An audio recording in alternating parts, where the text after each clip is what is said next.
चिरां जिल्लानि सिङाव थानाय नैबे जोंहा खुंग्रिनि सिङाव थानाय जा थारायबारि जा अलंबार क्लाबनि जा बानजायनायाव नैथि Dipendra Narzary memorial football trophy 2022 बे हाबाफारिया थांनाय 7 सेप्तेम्बरनिफ्राय जागायनानै दिनैहाय जे जोंहा 15 सेप्तेम्बर 2022 बे अक्ट'सिमाव जोंनि नैथि Dipendra Narzary memorial football trophy बे ट्रफीया दिनैहाय जोबथि फोरबोआव दिनै आगान सुरदों।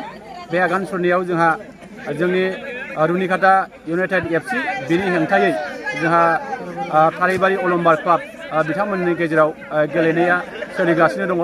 दा गेलेनाया जोबनाय फारसे फैबाय। दा जोङो आसा खालामदों दिनैनि नैबे खेलानि गेजेरजों जोंहा दीपेन्द्र नार्जारी बिथांनि जे मुङावहाय जोङो थांनाय 2020 मायथाइनिफ्राय जागायनानै दिनै फैयै फैयै 2022 मायथाइसिम नैथि खेबनि थाखाय बिथांनि जे मुङाव जोङो जोलुर बादायनाय जे होनाय बे हाबाफारिया मोजाङैनो जोबनानै थांबाय।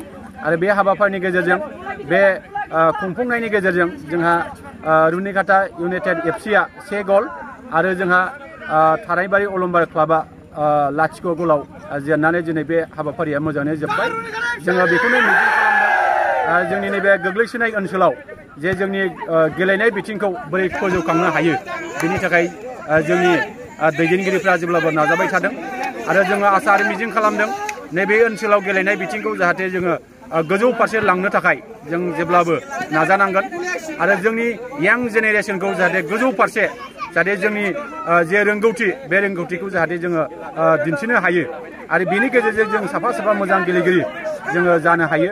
आरो जोङो मिजिं खालामदों जोंनि BTRआवल' नङा, आसामावल' नङा, भारतआवल' नङा, सारा बुहुमावनो जोङो सासे मोजां गेलेगिरि हिसाबै जोङो जाहाथे जानो थाखाय जेब्लाबो जोंनि गोदान जोलै जोंनि गेलेगिरि फंबाय बिनानावमोनहा जाहाथे जेब्लाबो आवगायबोनांगोन।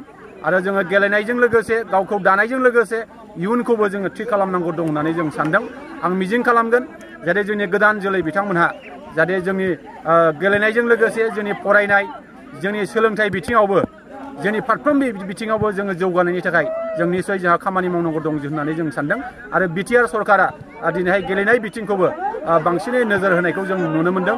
आं मिजिं खालामगोन जाहाथे फैबाय थानाय समाव BTR सरकारनिफ्राय गोबां बिथिङाव गेलेनायनि बिथिङाव जाहाथे मोजां मोजां हाबाफारि लानानै जोंनि गोदान जोलैखौ मोजां गेलेनायनि जे थासारि दानायनि थाखाय हाबाफारि मावगोन बेखिनिखौ आं मिजिं खालामो।